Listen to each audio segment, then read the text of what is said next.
Attention please. Here is a poem,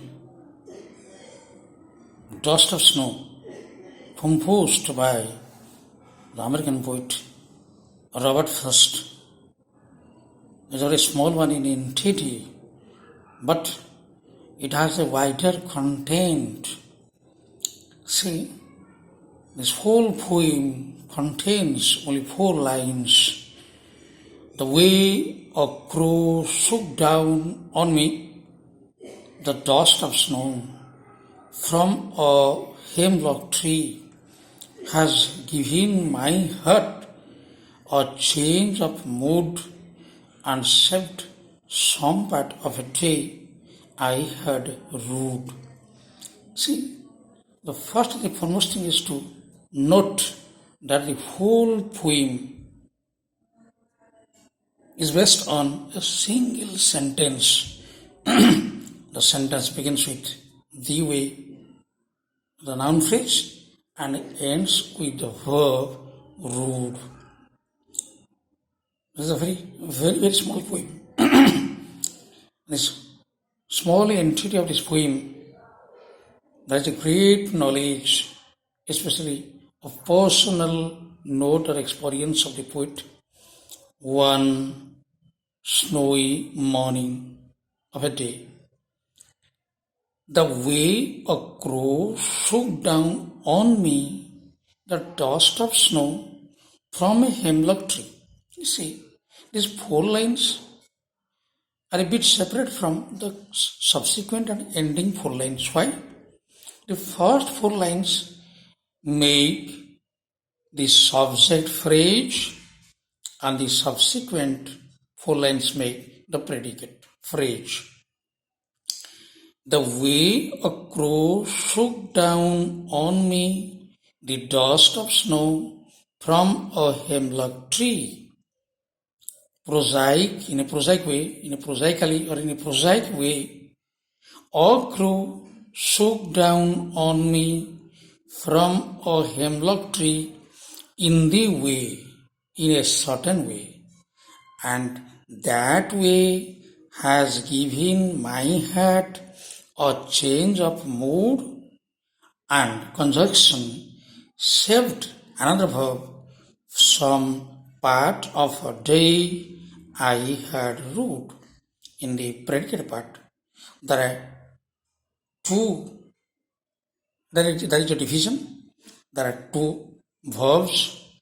Has given my heart a change of mood, making one part of the predicate, and saved some part of a day I had rued makes another part of the predicate. So predicate part expresses the action performed by the subject. It's very clear. Let's analyze the subject phrase. A crow shook down on me the dust of snow from a hemlock tree. Here is a reference to a bird named crow and a tree named hemlock, and the action shook down on me. Shook down, that is the action. Shook down on me. What? Here are 2 objects, me, an indirect object, the dust of snow, direct object. A crow shook down on the poet the dust of snow from a hemlock tree. A hemlock tree is a poisonous tree with tiny white flowers, and this tree grows in America, in most of the cold countries. A crow is a universal bird. It's seen everywhere.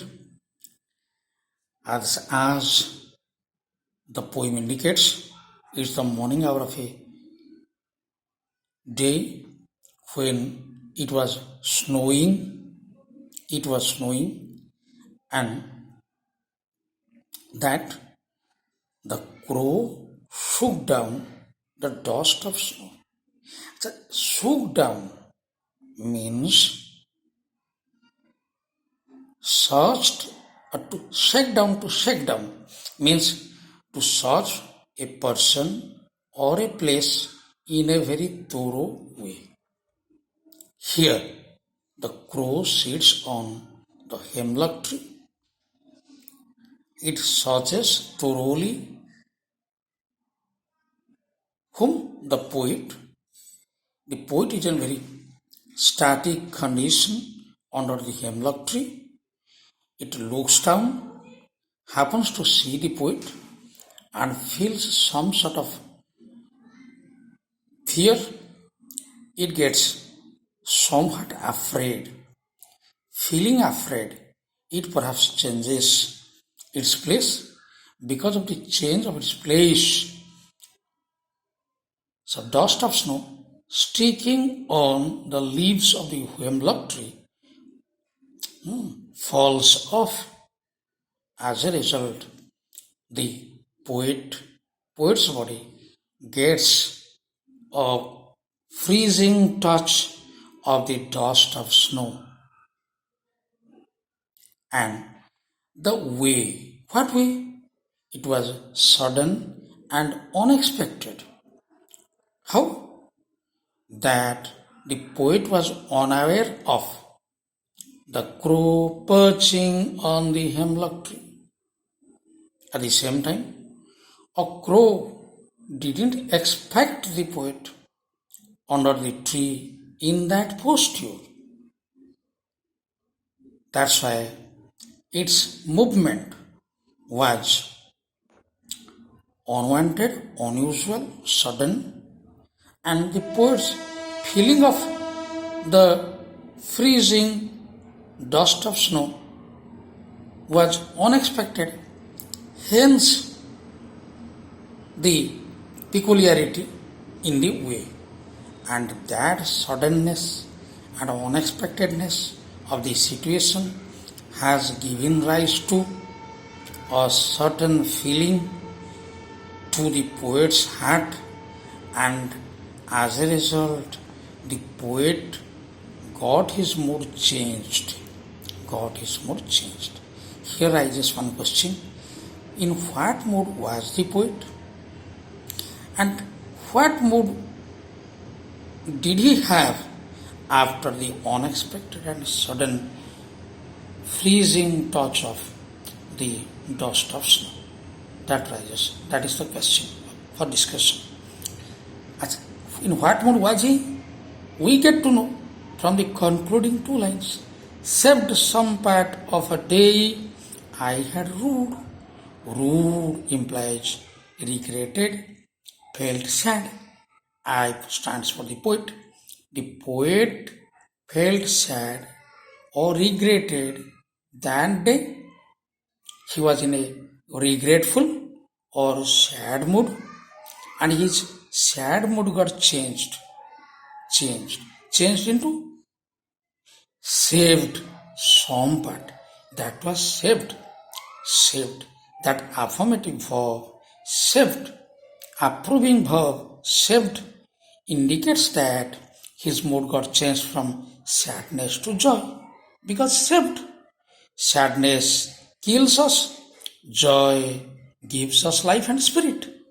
Hence, the poet was in a very sad and depressed mood, and his sadness was changed into joy. Aplomb joy.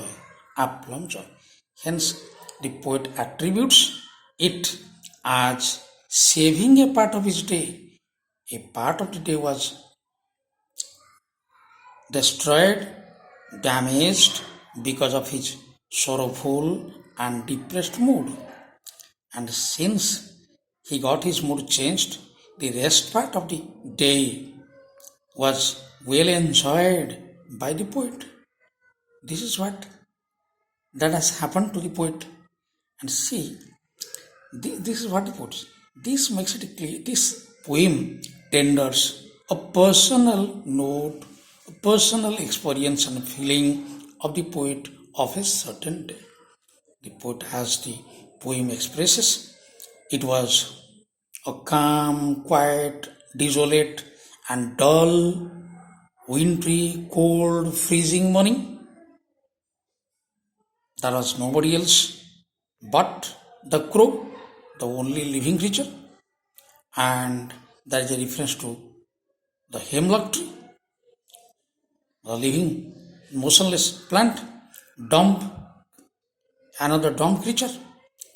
And the poet has never mentioned the cawing of the crow. The crow is silent, the tree is dumb, the atmosphere is calm and quiet. The poet doesn't utter even a single word. In the quietness of the atmosphere, there is suddenness of action, that the crow's movement is sudden and unexpected. The poet's feeling is sudden and unexpected, and the change of mood of the poet is sudden and also expected. There is brevity of language, there is suddenness and briskness of the emotion and feeling. As for the entity of the poem, in a very short span, the poet has injected into the poetic lines a lot of things. Similarly, very as the choice of words in the poem give an aplomb and elaborate idea of the poet's feelings. His feelings are though personal and specific, but is universal. This sometimes so happens. This also reflects the poetry usualness of nature. Nature plays a very important role in the life of man.